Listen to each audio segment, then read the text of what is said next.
No, I'm doing math.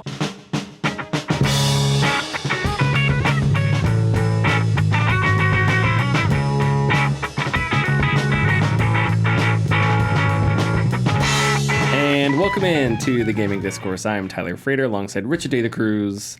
Hello. And Chief Engineer Lieutenant Commander Connor Frater. Good evening. It is Monday, May 13th, 2024. Follow us on YouTube. Go to youtube.com/gaming discourse. I got to get that out of my opening cadence there. Don't go to Twitter and Facebook. Go to youtube.com/the gaming discourse. Patreon.com/the gaming discourse. You can support us for $247, $10. Gets your name in the video credits, early access to our videos, access to our Discord server, and more. I don't remember if I interviewed Dr. Tanya Pettiford-Waits before the last podcast or after. Before. Was it before? Okay. Go check it out if you haven't yet. Nice discussion about acting and storytelling and her memories voicing Echo 419 in Halo, and then she also did some work with David Lynch in Twin Peaks. So go listen to that. I thought it was a nice interview. New video hopefully this week about, if you've been following us on Patreon, you know what it's about the game Lies Beneath. I wanted to revisit it.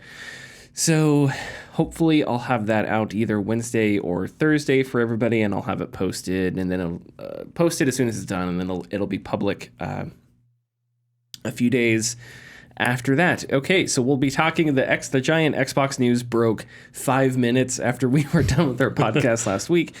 So this week we'll cover all that, and it seems like it's an evolving thing anyway. But for now, Richard, why don't you tell us about what games you've been playing? I've been playing the game Nothing, unfortunately. That's what I expected. I haven't had time. I'm sorry. Game of Life. Connor? The Game of Life, yes. I've been playing. I started up Pacific Drive. Oh, okay. Nice. Yes. Alrighty. Haven't gotten too far into it, but I will say, fuck tourists. Oh yeah, those things. Yeah. We don't need more Weeping Angel type enemies. Yeah. So there's these anomalies in Pacific Drive called tourists, which are mannequins that appear, and they're all reaching up towards the sky. Yeah, they're all in like really distinct poses. But when you turn around and look away from them, they'll pop in different places. They don't like get you. They don't come up and grab you or anything. But it's kind of creepy because you'll get out of your car and there will be one like across the street. So you go to put something in the back of your car, you get in your car, and then there's 3 of them in front of your car. Yeah. So it's like, oh, whoa, that's creepy. So they do that, and as you play more, there will be like, they'll form a line across the road. So you have to like get off the road for a second to avoid them. Because if you hit them, they explode. And then they can damage your car. But they do have some valuable Jeez, I don't know why I'm freaking coughing all of a sudden. They do have some valuable resources. So if you find something that you can throw that you don't care about and you can hit them, some of them will drop valuable resources after they explode. So yeah. What are your other thoughts so far? So I've only done like 2, like the introductory driving into the zone mission. And the follow-up mission where you drive into the heart thing. Okay. And then 1 mission just going out and gathering some resources to come back and try and improve my car. Love the friendly dumpster. Very friendly. Yep. I did have to I did have to do like a reload state on one of my missions going out because I wasn't paying attention to the map and suddenly there was danger all around me, and I was like, oh, let me just like activate the thing, and it was on the other side of a hill that I couldn't drive up, and the storm was already going past the road, so I was like, well, reload this one real quick. Yeah, it'll do some damage. Yeah, you have to be careful of that. You have to the game has a topographical map which just like topographical maps are so useful, and it makes me annoyed that there are so few games out there that have topographical maps. I would do disgusting things to get a topographical map in Squad. You have no idea how useful it would be. It's like, it's Squad. It looks like on this side of the map it's a hill, or it could be a mountain, or it could be a canyon. I have no idea because it's not a topographical map. You have no idea how useful those are. So yes, in Pacific Drive, the topographical map is important to check out because if you see like a lolling hill, then you know, okay, so I don't have to follow the road here. I could probably drive through there because the inclines aren't so bad. And that does come into play later when you need more creative, when you have to go off road or you want more creative ways of getting through levels quicker. You have to be able to look at the topographical map and make sure you're not going to encounter a really steep hill or go over a cliff or something like that. So yeah. I've had some bad luck so far with some of the RNG because the anchor points that you're supposed to like go and like install into your car so you can get out of the zone. Most of them so far have been off-road, and each time I have to go off-roading to get one, I get at least one flat tire. Yeah. So I'm burning through a lot of rubber just fixing my tires. Yep. Yeah. It's so annoying. And that's the thing where you just have to accumulate stuff until you get to that point where you're able to maintain your car better, or until you unlock the pierce-proof tires, which are really nice. But I think maybe you understand a little bit of what I was annoyed at so much. And it's not like you can't drive with popped tires. No, but it does. If your pop tires are on one side, it does cause you to lean. Yeah, that and way. it makes it more difficult and not fun. Less traction, less stability when steering. What do you think of the soundtrack? Have you listened to the music in the game? A little bit. I enjoy it. Yeah, because because the soundtrack reminds me of music that you would like. So for anyone that doesn't know, Connor used to be in a band, or still is in a band. Yeah. But indefinite hiatus. So, but the part of there's this effect that's popular in that genre of music where there's like an echo to the vocals. Mumford and Sons is like the one thing I can think of that, whoa, hey, that thing. Anyway, a lot of the music has that sort of vibe to it. That sort of like, what is that genre like? It makes me think of Portlandia. It's like hipster rock. I don't know. I can't describe it. Anyway, it has all that. What is that called? The effect or the genre? Both. Okay. The effect is called delay. Okay, there you go. And the genre has a few different names. But I think the most like widely used is stomp hay, because that's like the prominent feature in all of those genres. Also, that's the first time my band has been compared to Mumford and Sons. Well, because it just has that similar delay that I don't know how to describe it except it's just like echoey, and a lot of the songs have that same echoey vibe to them. That same like Mumford and Sons, but more of a rock than like a wind and string instruments. So yeah. Anyway, it's a good soundtrack. I would recommend turning on the radio in the car and then turning on the jukebox in the garage, because then you'll just have the music going as you're maintaining your car and fixing it and doing all stuff like that. And on that point, I do really enjoy the soundtrack to the point where I wait till the music starts to fade out before I recharge my battery, so the song don't get cut off. Nice. Very nice. Yeah, it is a little jarring to like cut it off right before a chorus or something like that. Okay. Anything else? No. So I haven't played a lot, but I have played a little bit more of a second playthrough, Baldur's Gate 3. Richard, I know I know that you're very busy, so I know you probably okay, and I know you probably don't plan on playing Baldur's Gate 3 anytime soon. But I really wish I could. I mean, it's on PS5 now, so it's there. It's been on PS5. It's there now, and it's updated, so it runs better. So if you get the time, it is available at least. But I've been playing through it. Like I said, I started my Dark Urge playthrough. Dark Urge is very different. There's so many more little wrinkles to it, little lines, and there's also just more dialogue, way more dialogue. When you run around with characters, the characters will have conversations, your companions will have little conversations back and forth, and when I first played through the game, there was some of that, but this time there's way more. Like, all the characters are constantly talking to each other. It's actually kind of surprising how much more dialogue there is in the game. There's all kinds of stuff that I missed my first time around, little pieces of content and nooks and crannies that's like, oh, I didn't look at this, didn't look at that. I'm trying to take different routes because like everything in the game, every castle, every bandit camp has, every boss, whatever, has like multiple routes you can get to it from. The Underdark has like 18,000 different ways you can get into it. So I tried to go like different ways to see if there were things that I hadn't picked up on before.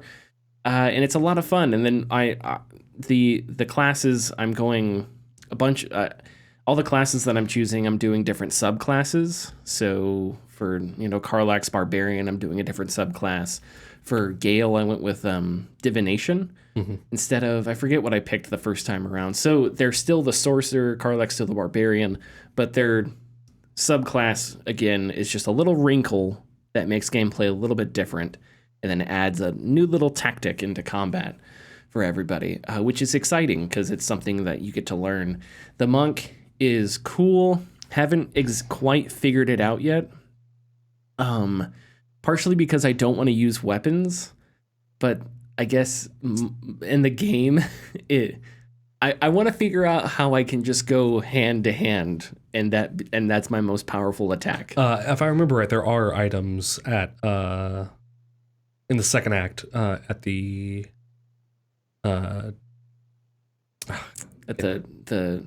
hotel. Yeah, at the hotel that are specific towards unarmed combat. I hope so, because it's cool using a staff and everything, but I just remember fighting the Githyanki monks, and they were basically wearing a tank top and basketball shorts, and they just destroyed you. So that's kind of what I want to do and build my character toward, which is cool. But yeah, there was one new line of dialogue that I thought was really neat because, so playing through the Dark Urge, you've got, at the beginning of the game, you get a tadpole in your head. A Mind Flayer tadpole that's going to transform you into a Mind Flayer, and that's what gets the story going. So you find somebody who can telepathically like look into your head and see what's going on, and there was this new line of dialogue where when they looked in, they talked about the Dark Urge. So I was like, oh wow, so they talked about that and the tadpole. So there's these little tiny hints to what's going on with your Dark Urge character depending on where you go and stuff like that. So yeah, I'm really excited to play it more. I just can't get over how well written so much of it is, how in depth so many of the characters are. I'm playing through on a custom difficulty, so I turned up the combat itself. I have it balanced, but I turned up like the amount of spells that the AI will use. I turned that up to Tactician. Okay. So now the AI has like a wider array of spells and tactics that they'll use. So while the combat difficulty itself is the same, the AI is using a wider array of spells, and that's sort of where a new level of depth and difficulty comes from. But yeah, so I got into a fight with a tough fight in the Underdark.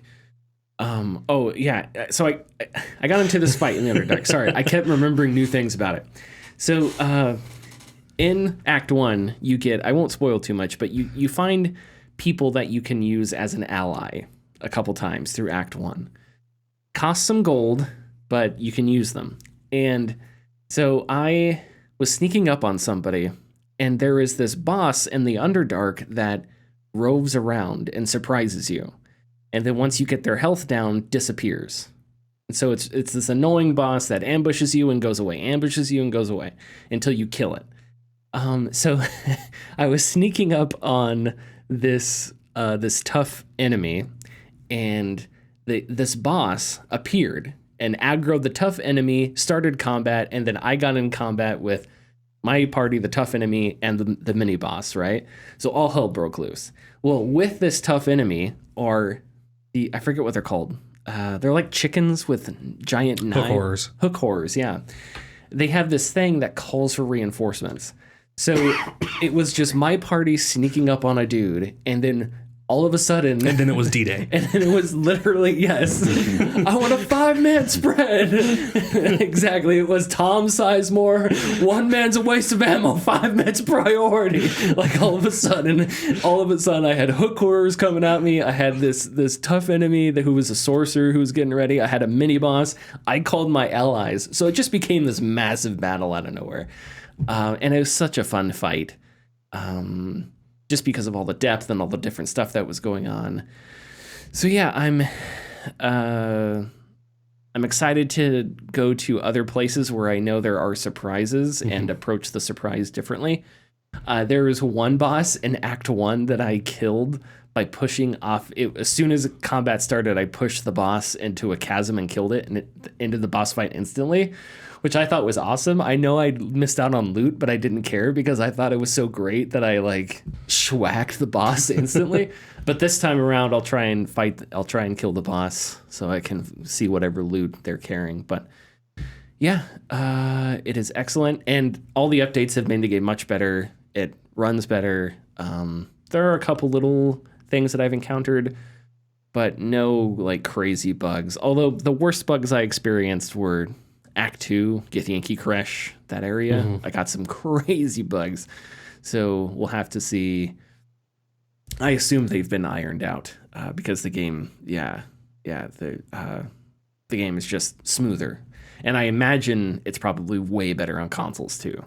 Oh, the other thing I would recommend is, Richard, if you, like in a month or whatever, if you did decide, okay, I'm going to try playing this. Yeah. I would say mouse and keyboard. I haven't played with a controller, but like when you approach combat, the way it works is you can split your party into individuals, and you can have one person walk into combat and start combat, and then their combat is frozen, and then the rest of your party can move around outside of that combat, if that makes sense. It's the same thing in Divinity, I think. So what you can do is you can manipulate that where you can run in, force the enemies into combat. They're frozen, locked in turn base, and then you can take the rest of your party and sort of move them around and get sneak attacks positions. Yeah, into more advantageous positions. And that takes lots of clicks and stuff because you're splitting up your party and clicking on different parts of the screen. And I imagine that's not as convenient. It's actually pretty straightforward on controller. I just imagine it's not as like streamlined and smooth just because of the nature of a controller, but no, it's really simple to split your party. It's hold then. left trigger and then select. What about typing words? Can you do that? Yeah. No, you can't on the controller. You have to bring up the in-game keyboard as but you can still type on a controller. Yes, but it's not whatever. Are we ready to get to the news? Yes. All right. Thanks for listening. If you like our content, please consider subscribing or leaving a like and comment. You can find us at patreon.com/thegamingdiscourse. And our tiers are $2, $4, $7, and $10 and include getting your name in the video credits, early access, and access to our Discord server. And went to go help with the invasion of Normandy. Oh. And the captain decided they weren't able to get their shots far enough downrange. So he flooded half of his ship so it leaned over so he could get his guns at a higher angle. Wow. Okay. Yes. What a boss. What a protocol breaking boss. Okay, so let's discuss this Xbox thing. There's a lot of stuff has come out. We know that there's I think Jason Schreier was the first person to report it, that there's going to be more layoffs or more cuts or something coming up. So Xbox isn't done yet. But yeah, announced last week, Microsoft closed 4 studios: Arcane Austin, Tango Gameworks, Alpha Dog Games, which is a mobile developer, and Roundhouse Games, which will be absorbed into ZeniMax Online Studios. They do Elder Scrolls Online. IGN received an email sent by Matt Booty, who is the head of Xbox Game Studios, about the closures. He said, quote, "These changes are grounded in prioritizing high-impact titles and further investing in Bethesda's portfolio of blockbuster games. To double down on these franchises and invest to build new ones requires us to look across the business to identify the opportunities that are the best positioned for success. These changes are not a reflection of the creativity and skill of talented individuals at these teams or the risks they took to try new things. We are making these tough decisions to create capacity to increase investment in other parts of our portfolio and focus on our priority games." Reactions were swift. Arcane Leon director Bakaba, I didn't get his, is it Digba Bakaba? I didn't get his first name. Called the closure a fucking gut stab. Arrowhead director Johan Piedelstadt, I don't remember how to pronounce that, asked why Microsoft would close Tango Gameworks instead of just divesting it. So yes, and there was all kinds of, I think even Clint Hawking, was another person who worked on the original Splinter Cell games and stuff like that. But there was developers from all over the industry were mad about this one, and for good reason. So yeah, there's a lot of angles here. There's a lot to discuss. So, Richard, I know you were chomping at the bit. So why don't you go ahead and say your piece? Yeah, I think that we are now going to start seeing the major effects of Game Pass and the consequences that it can bring when you have a subscription service rather than an a la carte service for these games that you release on your console, because there is no, quote unquote residual income from the purchases of those games.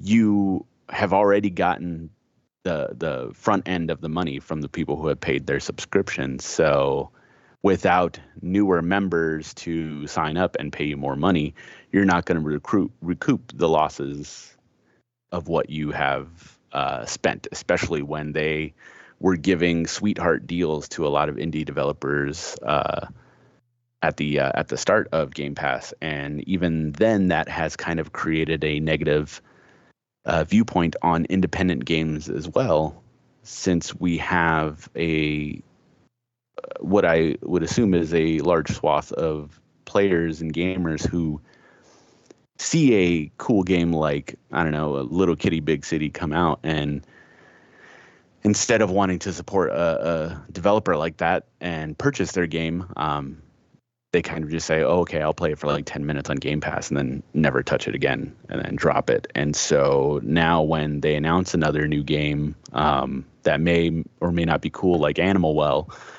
you then have somebody say, oh, that looks like a Game Pass game. I'll just wait for Game Pass instead of buying it, instead of supporting the creator. And it is heart-wrenching to kind of see one of the higher ups at Tango Softworks particularly. I think that was the biggest one. As big as Arcane Austin is, their troubles have kind of dampened their position.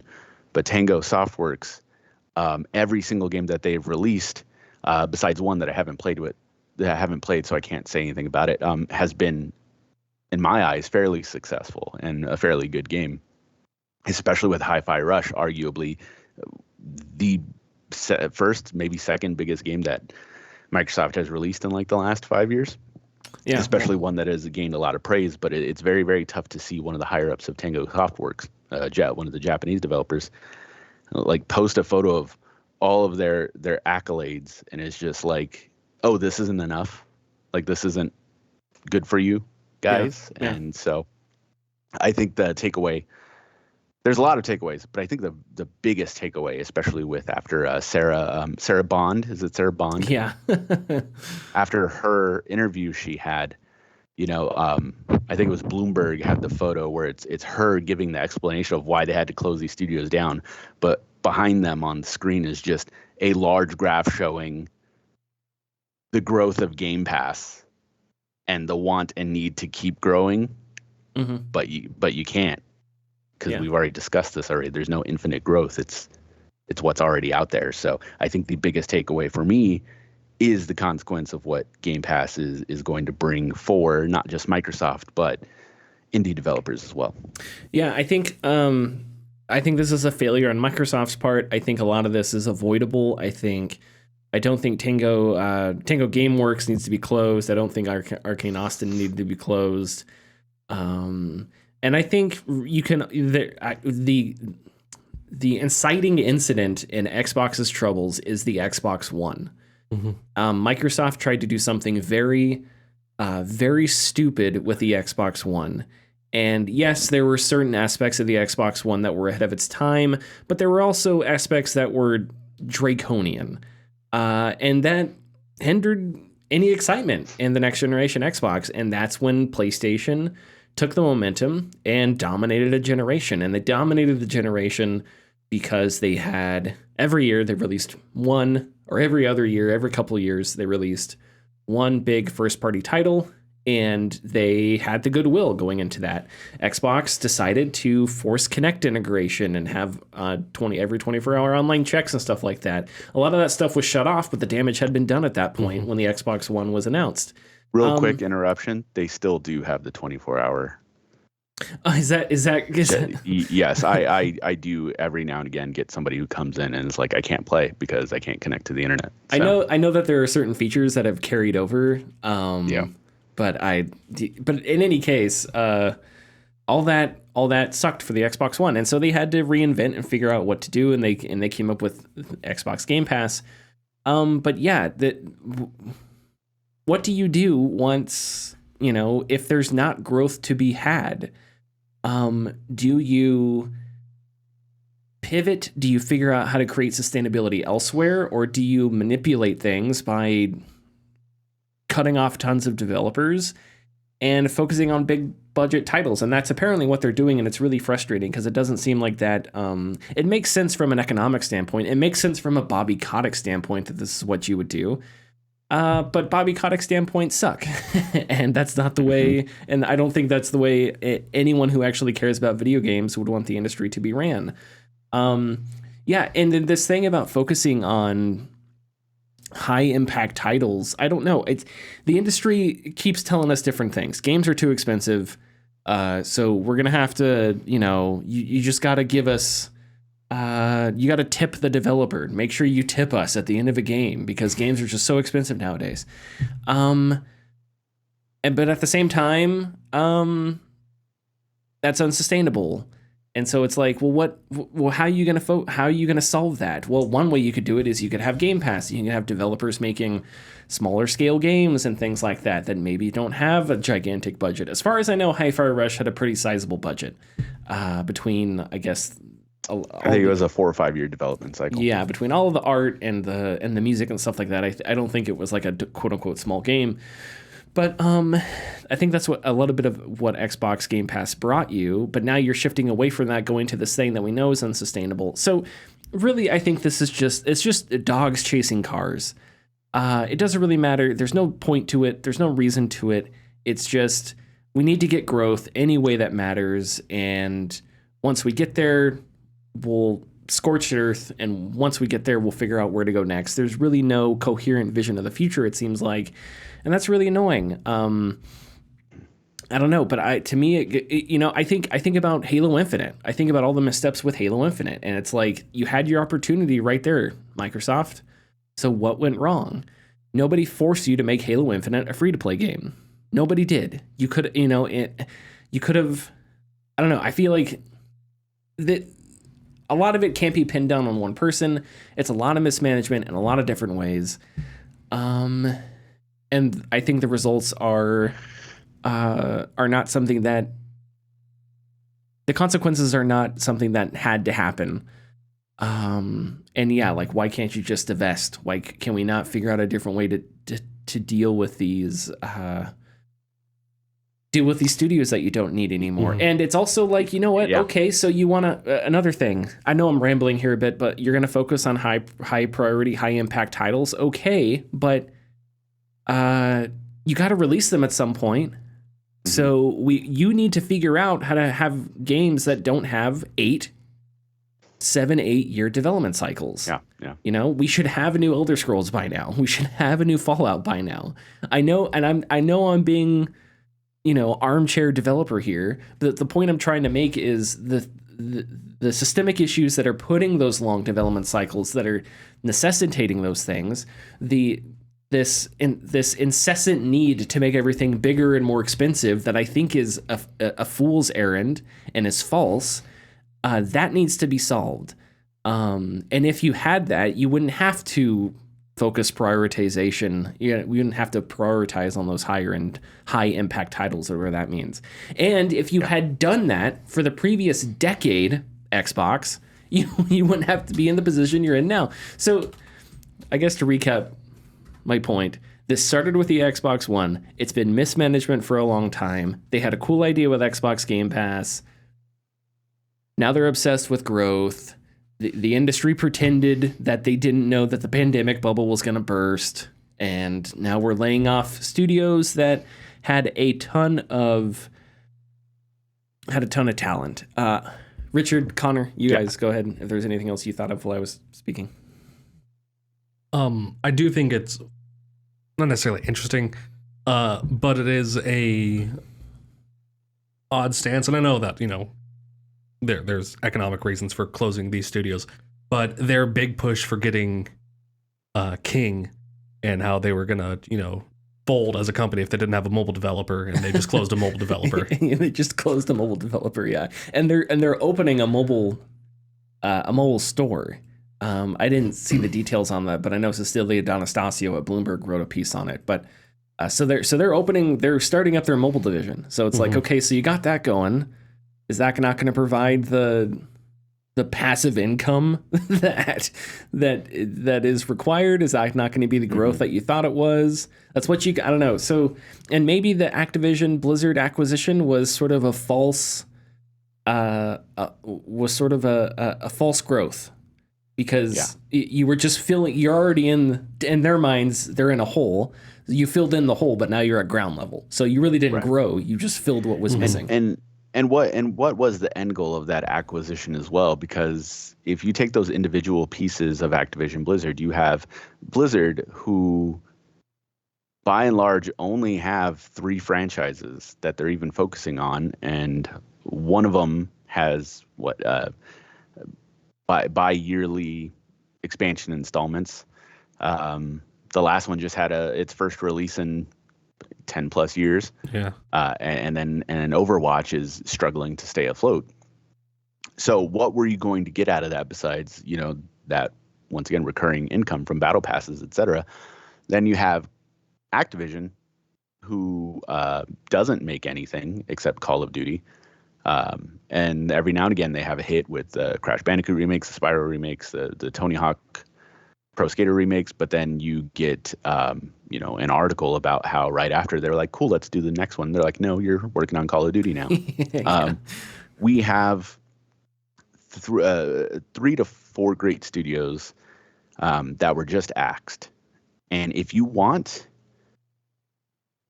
more growth and you want better outlook on your future, you release more games. And any 3 of the Arcane, Lion in general, Austin, Xbox runs this place. You can tell Arcane Austin to start making a Fallout. You can tell Tango Softworks to help out with any other Activision title that they have dormant, to get something out of there. Make it a AA title, make it a real quick release. Even this year alone, Ubisoft is not great, but they're still learning a lesson. They've released 2 Prince of Persia games this year. And we've been begging for Prince of Persia for years. And they're smaller, lower-priced games that the first one was received well, and we'll see how the second one does. But even your fans, even your player bases are getting tired of the consistent every year. We hear you. You want more games. Here you go. And it's worrying that we now have Hellblade coming out in 6-7 days. Yeah. There's been little to no marketing for it. Yeah. And even then, its excitement, I think, on Steam DB, like its wish list numbers are not looking great. And Ninja Theory is not a big studio. No, they're whatsoever. Not. Yeah. So, yeah, and I assume that's an expensive game because the visuals look that's another. Sorry, finish your thought. I'm sorry. No, please, no. That was kind of what I was getting at. Is Yeah, just the broken promises and the consistent. No, just wait, please. Like, we got you. And where's, like you have in your notes here, where is Gears of War? Where is Perfect Dark, which we keep hearing have problems? Where is Perfect Dark's in really bad shape. Yeah, there was that game Fable? that they were making. Not Fable. It was from, I think, former Fable guys. They were making like a open world action, like nature game that everybody was stoked about, and then apparently it's not doing well either. I don't remember. I can't remember the name of it. I'm gonna look it up. Anyways, go ahead. Yeah, but Everwilds. Oh, okay. I do know, and I do think it's important to point, because I have somewhat of a soft spot for Xbox, because I appreciate that they tried to innovate. I appreciate that they give their studios a level of autonomy that I don't think very many other big publishers give their studios. Maybe Sony, I don't know. But like, the thing with Xbox is that, and Phil Spencer has said this, that they give their studios lots of autonomy to do creative things. Obsidian made a Honey, I Shrunk the Kids survival scavenging game, right? Yeah. Out in the backyard, whatever. I forget what it was called. Grounded. So they give their studios room to do that, and I think you have to give Microsoft credit for that. But yeah, we also have to figure out how to get more games released. As much as I don't know, I feel like there has to be a balance there. As much as I love creative freedom, you also just need to get games released. With Arcane Austin, to go on another tangent, I don't remember exactly why Redfall was a thing. I don't remember the decision making behind that. I don't think it was coercive. It may have been something like Anthem, where it wasn't like EA told BioWare, you have to make a looter shooter, but it was implied. And it was like, this would be a good idea if you did this. But to me, that is almost just as bad, because you're mishandling the talent that you have. Because Arcane Austin's talent was not looter shooters live service co-op shooter game. It was not that. It was Prey, and Prey was one weapon and a different ending away from being an absolute masterpiece. It was that close.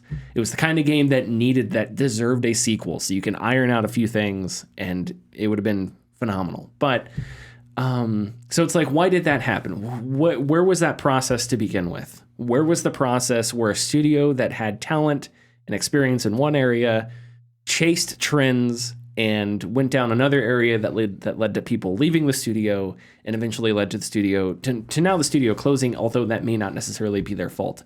But I still think that's part of the problem, is why did that happen, and how do you stop that from happening? And is it Microsoft meddling, saying, no, we don't want you to make this.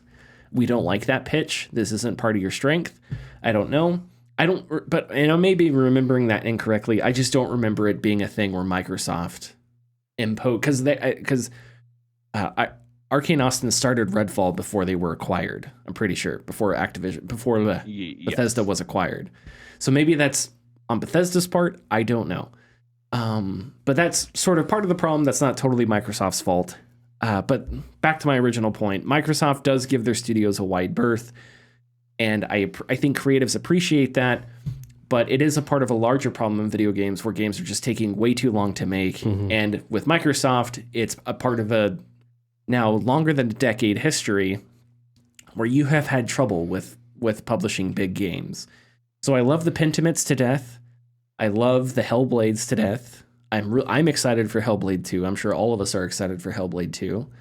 I love Grounded. Never played it, but I just love that Grounded exists. I love that Obsidian could do You'd that. hate it. I know it has spiders. Yeah. A lot of them. They're big. So I appreciate that. But yeah, I don't know how you fix that. I think the Initiative is the development team that's doing Perfect Dark. And it's like, yes. Okay, Microsoft, we know Perfect Dark. And I'm not going to sit here and say I know what the solution is. But I feel like we know Perfect Dark's in a really bad state. So if I'm Microsoft, I guess I'm just looking at Phil Spencer and saying, okay, are you going to do anything about this? I'm just curious. Maybe that's not the right thing. Maybe Phil Spencer would turn around and say, well, no, because this, and this is actually not as bad as you think, Tyler. And I'd say, okay. But all I'm saying is I walked into your house. You've got a bit of a fire in the corner. Maybe you like that fire, and I don't know because it's not my house. But most of the time, fires like that are bad. So it's like, what do you want to take care of it or not? And I would hope that they figure it out without just cutting the studio away or something like that, and like shifting priorities to, I don't know, mobile bullshit or something like that. But I am curious, like, how much the Fallout show. I don't think the Fallout show caused this, but like the Fallout show was the biggest thing to happen to Fallout since, well, ever, I guess. And it's the best Fallout product since New Vegas. So like, and there isn't a game anywhere, you know? Yeah. Mm-hmm. And we know that, and it's the same thing with the Halo TV show. The Halo TV show has not been well received by fans. And so it's like they could have had their big Last of Us moment with Halo. That didn't happen. That seems like a creative issue, not necessarily a executive issue. So I don't know. A lot of their issues aren't Microsoft's fault. A lot of them are mismanagement that goes back 10 years with people who aren't even at the company anymore. Actually, they are, because I think, what's that dude's name? Oh, we have a system for that. It's called the Xbox 360. What's that guy's name? I keep Don Matrick. Don Matrick, I think, went to work on Zynga. So no, he's at Take-Two now. If he still works at Zynga, doing whatever he does there, pitching dumb games and I don't know, firing interns or something. Trying to sell people a 360. Trying to sell people 360s. Yeah. Real quick. And this is just to jump on to like talking about like Bethesda titles. If these changes are indeed to further investing in Bethesda's portfolio of quote unquote blockbusters, it needs to be soon. Yeah.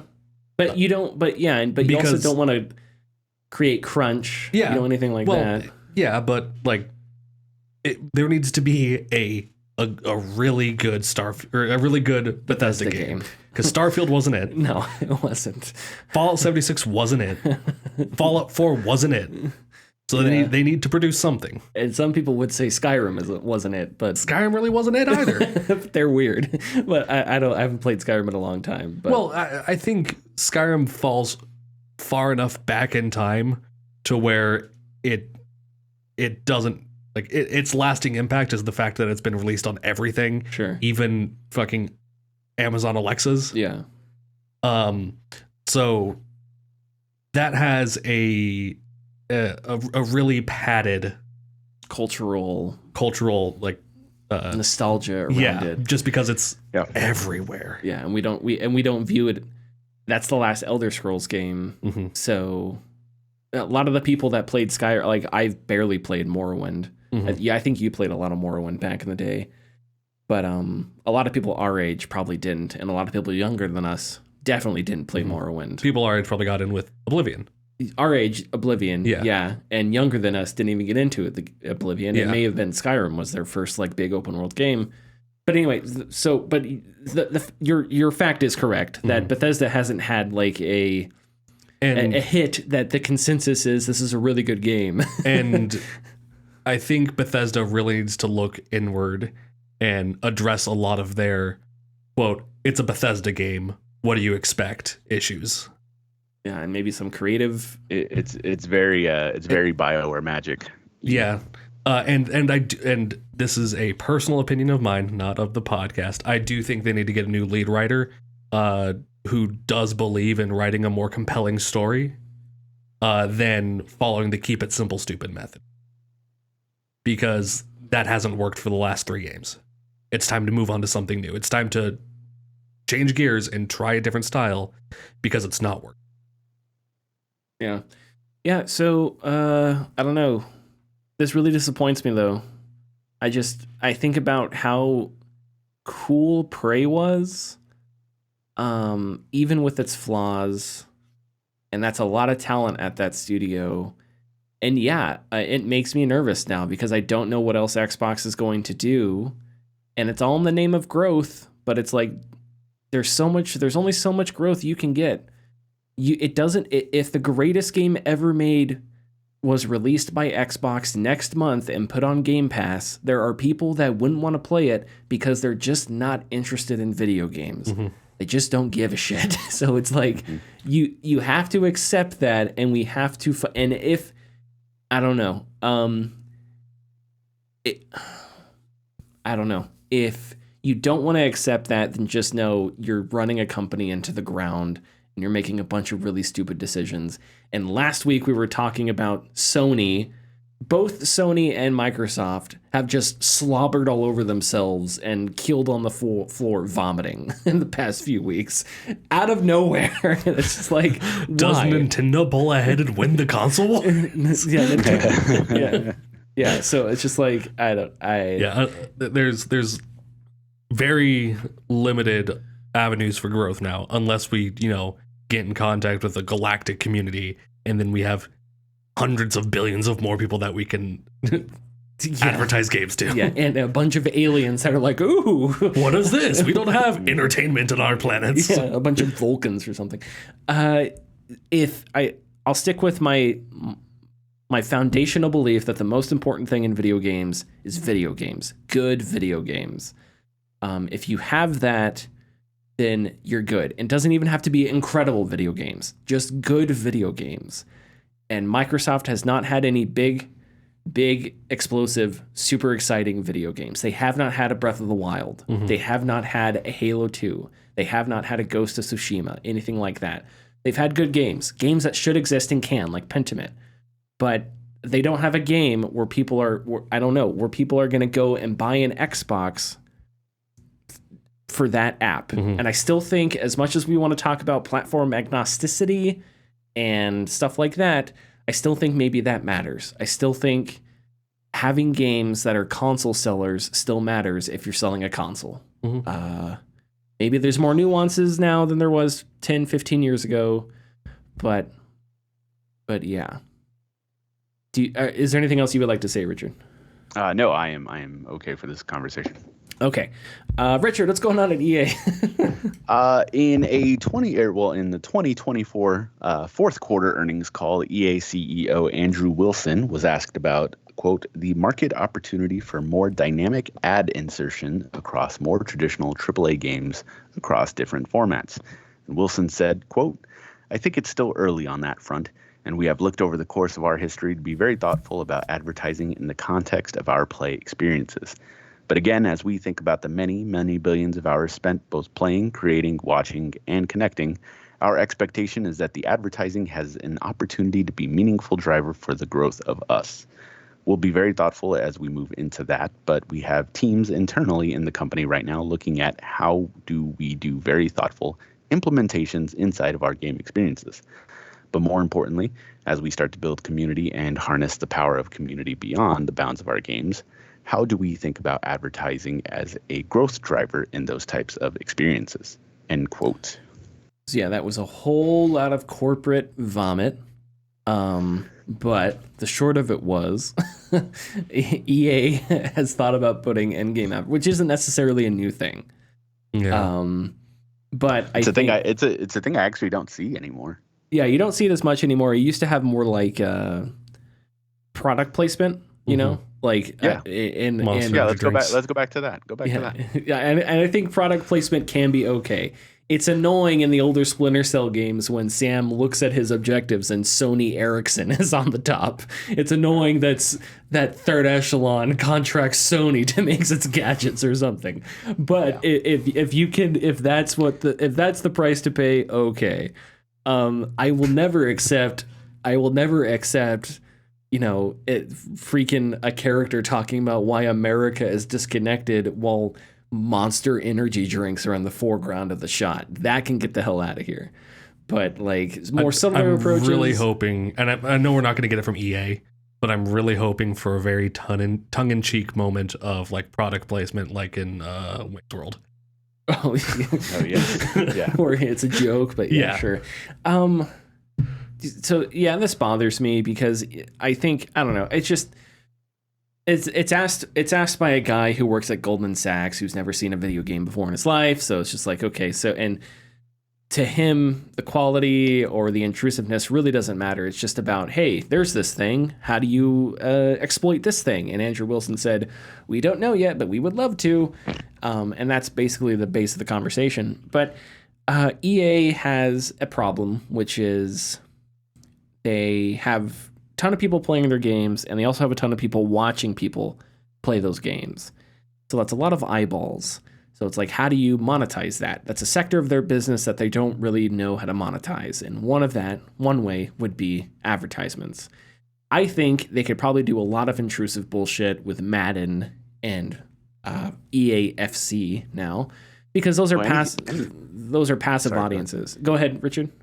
Well, any not sports game, but any, like, if they decide to do, like, you know, another racing game or dirt bike game or whatnot, like it's prime opportunity for. Yeah, those are the games to have those stupid ads in, because or billboards, and, you know, that's just immersion, baby. Yeah. And on some level, I wouldn't mind that too much if you're in a stadium and it's got Coca-Cola banners or something like that. But would advertisers Subway like Eat that? Fresh instant replay? Yeah, something like that. I don't know. Yeah.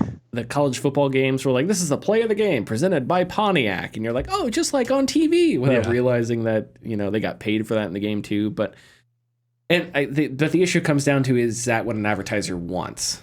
Now, I think with online advertisement, as far as I know, online advertisements their effects are way overblown. And even though the entire economy is based on it at this point, the effects of online advertisements are overblown. So that's a terrifying thought. But it all comes down to, like, would those companies accept it? I think sports is the best thing. But I also think, like, EA could just put intrusive ads into Madden, and I think people are just going to put up with it. Yeah. Because those audiences just don't... That casual audience just doesn't realize the exploitation and the utter desecration of sports games that's happening. So, like, if you just added on top of that intrusive ads, that's just one other thing that's part of the game that I think those passive audiences just don't think about. And it's not because they're stupid, it's just because they're casual audiences. And they play their sports games, they play Call of Duty. They're not sickos that, you know, talk about games weekly or something like that. So I think you could take advantage of that, and I hate that is something that EA could do. But I think another thing EA could do to drive growth is make more games or figure out how to make a better Battlefield. Maybe don't put microtransactions in it. Maybe, you know, nonsense. Maybe it needs more microtransactions. Maybe, I don't know, something like that. Anything else you have to purchase each individual bullet you shoot.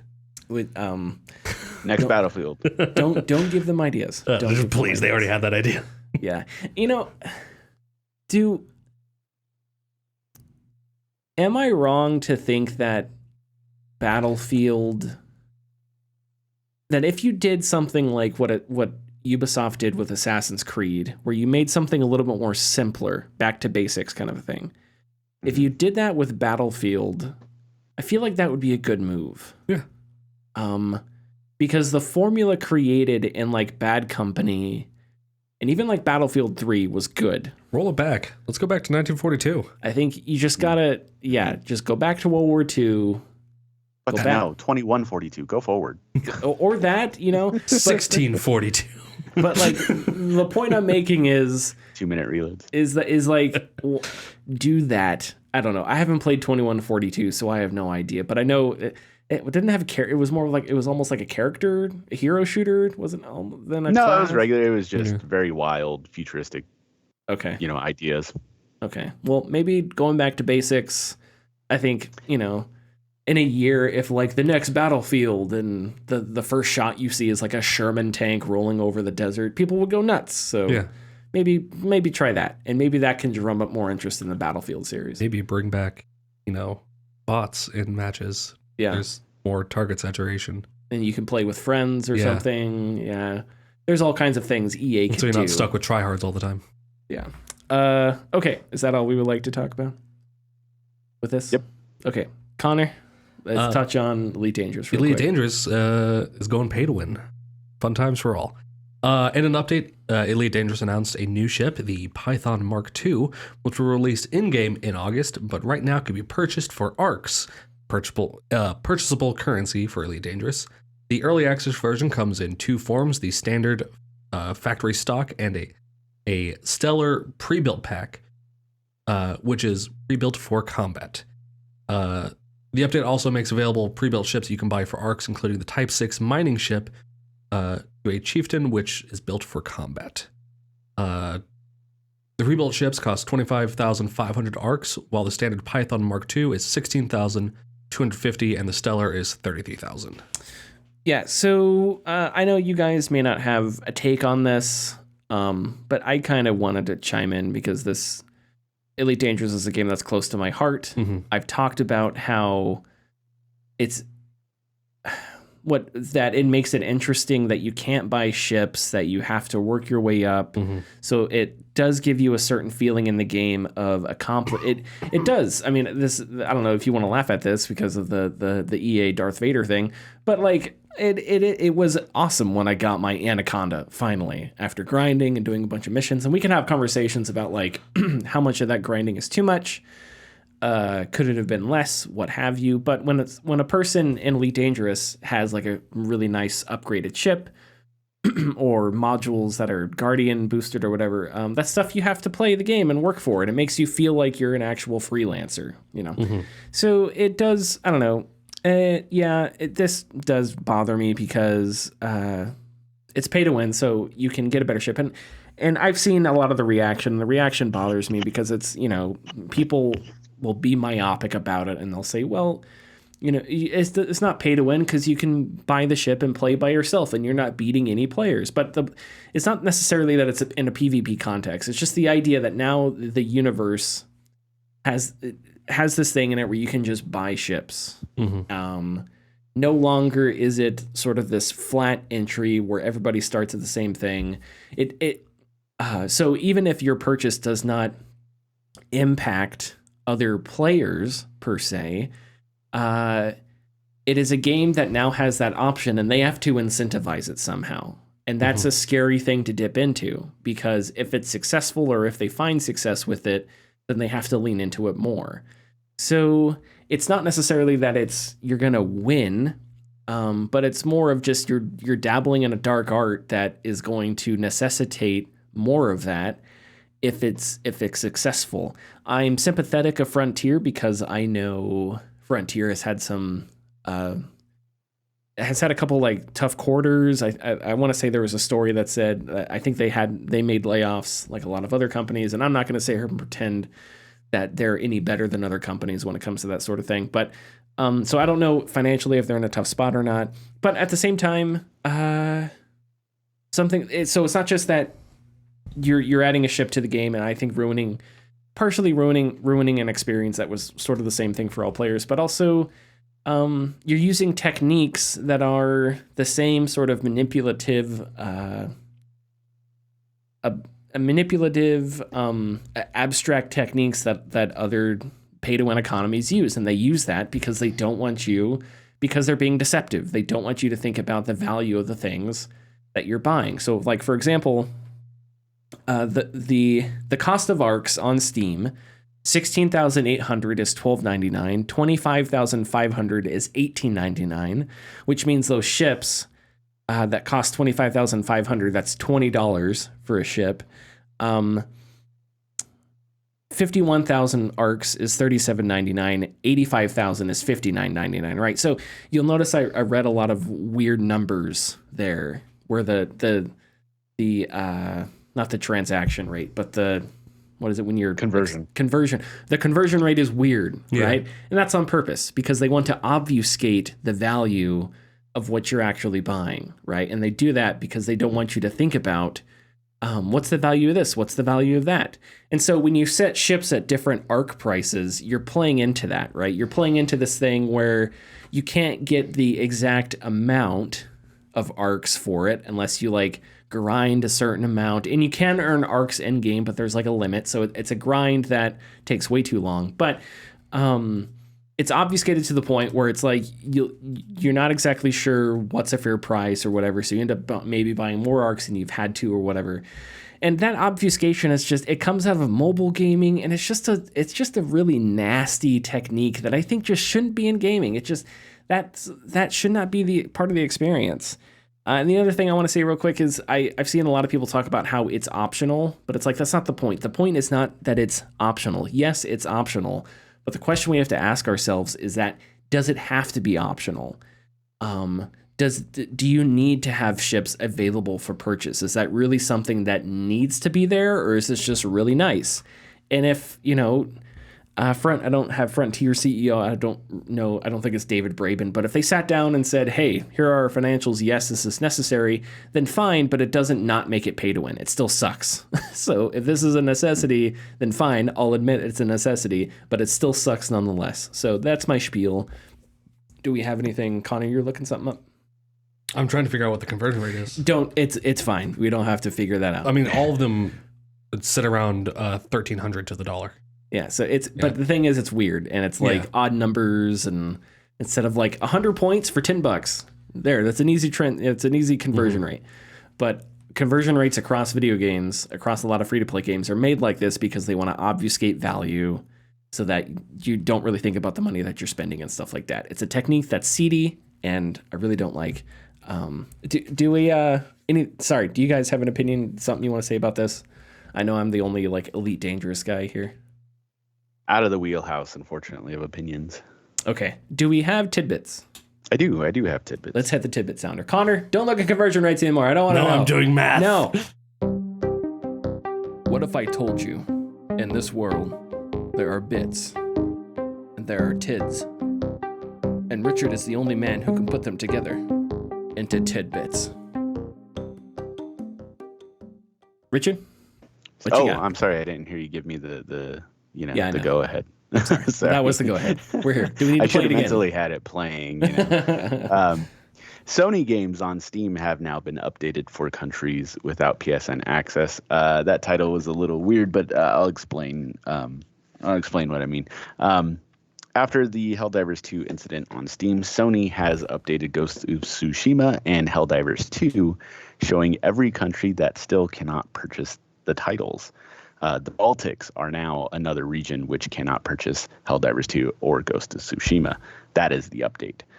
Steam is now automatically issuing refunds for those who pre-ordered Ghost of Tsushima before the PSN requirements and region lockout. This makes Steam, Microsoft, and even Nintendo ahead of PlayStation for where services are available for gaming. And Nintendo, don't you have to like slaughter a lamb or something to sign up for a Nintendo Online account? So that's pretty interesting. Specifically China. Okay, you have to like slaughter a lamb and then commit your firstborn child that you won't, ever say the word Zelda outside of your house to anybody, something like that. So that's interesting that Nintendo is it. I do wonder if it's how necessary is it, Sony? Come on, how necessary is it? It wasn't necessary a month ago. Like, how necessary is it that you got to sign into PlayStation? Come on, Sony. God fucking damn it. Herman Holst. Let's go, dude. Oh, yeah. He's CEO now. So you're CEO of one of the two things. Jim Ryan's gone. He's out annoying people, talking about why you should respect everyone's opinions and why his dogs are the best. You're the head man now, so get the shit straight, Herman. What's next, Richard? YTMND. Japanese. This is one. I like this one. This is very cool. Japanese physical copies of Stellar Blade will recognize the U.S. digital copy saves. On top of that, it will also adjust for the Japanese language options as well. I just think that's very neat because usually Japanese versions of games only have Japanese on it, and they don't play nice with anything else. Also interesting about Stellar Blade, it does not have a Japanese audio option for America. I looked. Interesting. And it does not, but I did find that interesting. Maybe I missed it. And that's a Korean studio, correct? I think Korean studio. On that. Do they have? Is there like Korean language with English subtitles? Yeah. You can go in the default mode, which is just English voice acting, but they made everybody British. And that's normally that's fine. Like Xenoblade does it, and it sounds great, but it just it feels weird. So I put it to Korean with English subtitles. Yeah, I did the same thing It's great. in Rise of the Ronin. I made the language is Japanese, and I just read the subtitles. Yeah, and it makes it fit. It's a historical. That's what you got to do with. It's great. Yeah. Ghost of Tsushima too. Put in Kurosawa mode, and then put it in Japanese with English subtitles. Did the voice actor that played Jin? Did he also voice the Japanese? I don't know. I don't know he off was the top the of my face head. model. Yeah, he was the face model and the American voice, I think, but I don't know if he did the Japanese as well. Yeah. What's next, Richard? Nintendo announces that they will make an announcement about the Nintendo Switch successor within this fiscal year. Beyond that, public shipping log information about parts deliveries have somewhat confirmed what we should expect with the next console. And I will list a couple of those things right now. It supposedly will have 12 gigabytes of LPDDR5X RAM, a 250 gigabyte internal storage. The handheld mode would provide graphics that are just above PS4. That is before using DLSS. But when it's docked, it supposedly will be between PS4 Pro and Xbox Series S graphical capabilities. The RAM is a bit slower than the PS5 and the Series X in speed, but it has more capacity than the Xbox Series S. It should have about 10.5 to 11 gigabytes of RAM available to games going by the Switch One's RAM allotment for its operating system. The max speeds for the reads will be just under the Series S and X at 2.1 gigabytes a second versus 2.4 gigabytes a second. If it is backwards compatible and you can... It is. Yeah, and if you're able to transfer your saves, I might wait until I have a Switch 2 to finish Tears of the Kingdom. If Tears of the Kingdom runs better... Because as much as I love that game, I hate building things because the performance drops just, I don't know. I want to do more of it, but the performance drops bothers me. So if they made that where if all of this is what they say it is, it's definitely all I can see is the Steam Deck and the Nintendo Switch holding hands, walking off with each other. Because every time I'm like, man, I need to get a Steam Deck. I want a Steam Deck. I'll go to my Nintendo wish list or what games have released, and it's all the same games that have just been released on Steam as well. And I'm just but I don't want to play them on the Switch for some reason because it makes noises. Deal with Nintendo. Yeah. Anyways, and you get Steam with a Steam Deck, which as much the issues we have with Valve, Steam is I think a much better platform, and you get emulation and all kinds of stuff. I already have quite the extensive game list on Steam as well. So you can play Switch games on you can play Switch games on the Switch. Just don't tell Nintendo. Everybody isn't doing so hot as far as game developer wise, and publishing is no exception. Square Enix is down 70% from last year. So as of today, they are now changing strategy to multi-platform releases only, a very aggressive multi-platform release schedule, but they also are confirming more layoffs. Publishing, IT, and the collective indie games division will be affected in the UK and US. Yeah, and I read a couple. I know that Final Fantasy Rebirth, people aren't sure how well it's sold or if it's sold at Square Enix. If Square Enix sort of expected it to be like this or not, it's kind of an unknown thing. But I think the general consensus is that it probably didn't sell fantastic, but you don't know if what Square Enix's reaction to something like that is. But again, we have this thing where it's I fewer games, fine, but I feel like across the industry, you gotta figure out how to not have games that are $600 million budgets that take 7 years to make. There's got to be a midpoint there, but Square Enix is in a different boat a little bit because they're also they're in multiple markets. They're big in the United States. They're big in Japan, so that may be a bit of a different animal. Economically speaking, yeah. And that's all for the tidbits. Okay. I was expecting this Square Enix information to be deciding to release exclusively through NFTs now. NFTs. Yeah. Man. Square Enix has gone on. It seems like Square Enix has been, the last couple of years, has done a lot of like random things. Some great, some obnoxious. But this new CEO that came in just like kicked in the doors and was like, we're doing this different now. And so it seems like maybe, I don't know, maybe I'm not the biggest Square fan. I don't play a ton of Square Enix games, but I am interested in Rebirth because I hear good things. So maybe I'll play that guy. And I know that it seemed like their incursions into PC were successful as well. So maybe they see some of the stuff some of the stuff that Sony's doing, and they're going, hey, we have this secondary market over here. Can we exploit that? And so maybe they, with this multi-platform approach, they saw that and they think, hey, we should do that too. So now they're out there. There's a lot of major studios that still need to take advantage of that. Square Enix is getting better at it. I know Atlas is like the one that's far behind. And there's another one that does pretty well. But anyways. And with the Switch 2 being a little bit more powerful now, you're going to have a whole new console that maybe can handle